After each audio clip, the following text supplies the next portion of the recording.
Du savoir à partager, des voix à écouter. Une chronique de Bernard Saillag de À la Cantorade, en partenariat avec l'Université du Temps Libre de Guichen.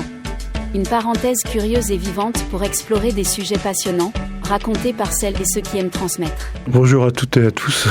Nous avons avec nous monsieur Frédéric Malégol. Bonjour. Bonjour. Et qui a fait une belle conférence là au niveau de l'UTL sur.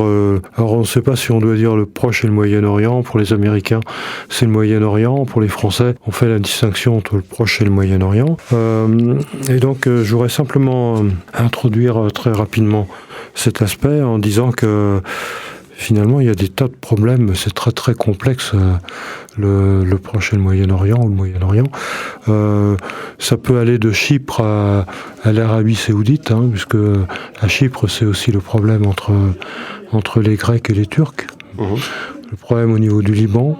Et puis, vous nous avez exposé toute une série d'éléments très bien documentés, avec des belles vidéos sur les différents problèmes. Je voudrais simplement vous présenter d'abord. On demande de nos invités quel est leur centre d'intérêt. Vous vous intéressez à l'histoire depuis longtemps? Oui, j'ai toujours aimé l'histoire et puis aussi la géopolitique. En fait, mon métier d'enseignant m'a permis donc de développer cela. Puis, hormis la géopolitique, que j'exerce donc dans le cadre des universités du temps libre ou aussi en visioconférence par Zoom avec de nombreuses associations culturelles. Je travaille beaucoup sur la chanson populaire, donc pour essayer de comprendre un peu les relations entre la société française et la chanson populaire. C'est quelque chose qui est très intéressant, ça permet vraiment d'être... En effet, de voir les perceptions des mentalités. La chanson, enfin bon, c'est pas le sujet d'aujourd'hui, mais la chanson populaire, c'est une image de la culture d'un pays, que ce soit en France ou ailleurs. Tout à fait. Puis on le combine avec l'histoire, la sociologie ou l'économie, on trouve des choses très intéressantes. D'accord. Bon, on a parlé sur la fin de la conférence, c'était consacré en grande partie finalement au conflit israélo-palestinien, c'est ce que j'ai noté, n'est-ce pas? Je vous avais dit, je pense d'ailleurs parler comme je fais un petit article souvent à la suite de ces interviews, un livre de Georges Bensoussan, Les origines du conflit israélo-arabe. Et je me posais simplement la question, et vous avez répondu, et vous allez répondre à nouveau sûrement. Quand on regarde depuis le passé, puisque le mot Palestine a été inventé par Hérodote, je crois, c'est ça, Oui, puis surtout, au Empire romain, c'était une province romaine. C'était Palestina, c'est ça, oui. C'est probable. Et donc, c'est ce qui est raconté dans ce livre. Et on voit que, il y a une présence depuis longtemps d'autochtones, ce qu'on appelait les Philistins à cette époque-là, et puis de populations juives aussi, depuis la nuit des temps presque, mais tout le monde habitait là, quoi. Et le problème, et vous l'avez bien dit, c'est qu'il y a eu ce qu'on appelle la Shoah, et quelque part l'ONU, c'était l'ONU, oui. L'ONU disait, bien il faut trouver, on s'est senti redevable peut-être, je sais pas. Et donc on parlait de trouver de fonder un État juif en Ouganda ou je sais pas où. Puis après c'est revenu sur la Palestine avec le mouvement de Theodor Herzl. Et comment on peut comprendre que, vous allez le préciser maintenant, je suppose, que finalement on avait proposé 2 États en 1948-49 et les Arabes n'ont pas voulu. Les Arabes voulaient tout. Comment ça s'est passé à cette époque-là? Je pense qu'il y a dû y avoir une sorte de choc ou de sidération par rapport à cette décision qui, en effet, au départ n'a pas été acceptée et qui a entraîné des guerres. Et ces guerres, en fait, ont en plus été au détriment des populations arabes qui ont vu progressivement leur territoire occupé puis colonisé. Donc en plus, ils ont perdu... déjà, en 1948, 49. C'est ça. Oui. Parce qu'en fait, dès 1948, il y a eu une guerre entre les populations arabes et les États arabes contre Israël, et Israël a occupé et annexé définitivement plus du tiers des territoires qui étaient prévus pour faire l'État. comment on aurait pu faire autrement? Enfin, en tant qu'historien, je crois que vous êtes historien, n'est-ce pas? Compliqué, hein, je pourrais pas... moi non plus, j'ai pas de réponse. Hein. Et moi non plus. Ouais. Je préfère être honnête, je ne surtout pas donner de réponse par rapport à une situation qui a une grande complexité. Et surtout, en plus de ça, je trouve qu'il faut aussi, entre guillemets, respecter les différentes communautés. Donc, je ne me permettrai surtout pas de dire ce qu'il faut faire ou pas. Hein. Ouais. C'est aussi beaucoup de souffrance. Hein. C'est de souffrance pour tout le monde, hein, bien sûr. Hein.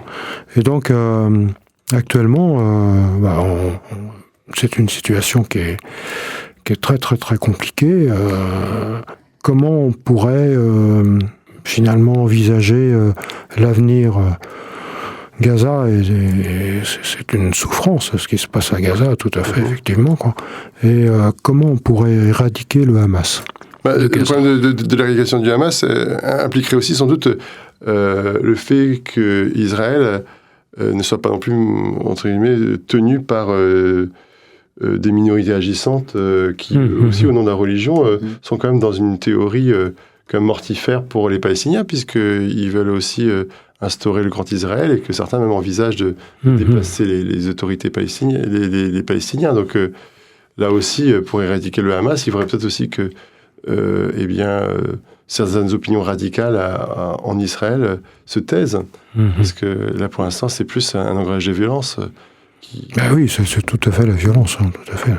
Mais finalement, c'était atroce ce qui s'est passé le 7 octobre 2023, bien sûr.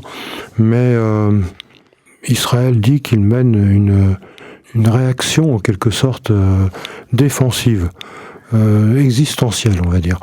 Mais le problème, c'est que c'est la population aussi gazaoui qui prend actuellement, puisque le Hamas les utilise un peu comme, dit-on, comme bouclier humain. C'est vrai ou c'est faux, je ne sais pas. Vous savez, moi, je suis pas là, je ne tiens pas à faire d'analyse, parce qu'autrement, il y a un parti pris, je dois donner juste des chiffres. Non, il ne faut pas faire de... 40 000 morts du côté de 1200, Gaza, 1200 de l'autre, 1 900 000 personnes déplacées. Voilà. Pour le reste, voilà. Après, chacun en tire les conséquences. Ouais. Et le problème, il est le suivant, c'est que pourquoi les otages n'ont pas été rendus? Finalement, ça aurait été la meilleure solution, peut-être, non? Mais je pense qu'en fait, c'est un jeu de dupes, parce que d'abord... ni l'un ni l'autre ne voulait. Personne ne le veut vraiment, en fait. Et si c'était ça aurait été autre chose, quoi qu'il en soit. Ouais. Je pense que le projet d'Israël, c'est d'éradiquer complètement le Hamas, et ils iront jusqu'au bout. Oui. Enfin, peut-être, mais enfin, aller jusqu'au bout, il faut quand même penser aux civils aussi, un peu. Hein, a priori, ça fait plus longtemps qu'ils n'y pensent pas beaucoup. On est d'accord là-dessus. Hein. En tous les cas, autre point chaud aussi, c'est l'Iran. L'Iran qui est chiite, hein, je crois, c'est ça. Hein. Et comment vous voyez l'évolution? C'est tellement complexe. L'Iran, la menace principale pour l'Iran, c'est de savoir si oui ou non elle peut obtenir la bombe atomique. Ouais. Ça, c'est quand même, puisque là, l'Iran est quand même dans une politique très conflictuelle, notamment par rapport à l'Occident, par rapport à Israël. Ça peut être une réelle menace pour la sécurité, même planétaire. Donc, là, c'est pareil. C'est à surveiller surtout. Oui. Et donc, là, je lisais un ensemble d'articles qui sont destinés à Israël et Palestine, mais aussi les accords d'Abraham ont été un grand espoir. Mais on en est où, là? Est-ce que ils ont été balayés, ces accords d'Abraham, puisqu'il y avait une coopérativité entre l'Arabie Saoudite et Israël, je crois, et puis aussi le Maroc, enfin d'autres pays voulaient, ils n'étaient pas dans la reconnaissance de l'État d'Israël, mais dans une certaine coopérativité, en quelque sorte, quoi. Et là, tout est... Je crois que d'ailleurs, ce qui s'est passé le 7 octobre, c'était une réaction pour empêcher cela. Hein. Ouais, c'est ça, ouais. Et ça a réussi ou pas, finalement? Oui, parce que l'Arabie Saoudite, pour l'instant, ne reconnaît pas Israël. En raison de la politique répressive d'Israël, elle considère qu'elle ne peut pas reconnaître un État qui se comporte aussi mal avec De même le Maroc aussi, je crois, parce qu'à un moment le Maroc oui, le Maroc c'est plus compliqué, c'est parce qu'en fait c'est une sorte d'accord un peu cynique de la part des États-Unis pour reconnaître le Sahara occidental comme possession marocaine et en échange, eh bien le Maroc reconnaît Israël. Donc on va pas se transformer en Madame Soleil, mais c'est un des points du globe les plus complexes peut-être, non ? C'est sûr, oui. Hein, peut-être. Hein, ouais, oui. En raison du nombre de tensions qu'on a pu voir, bien sûr, à la conférence. Enfin, on demande à nos invités s'ils ont un message à adresser. C'est vrai qu'on est sorti de là, de votre belle conférence, on est sorti de là dans l'interrogation en se disant, c'est tellement complexe, on ne sait pas comment ça va évoluer.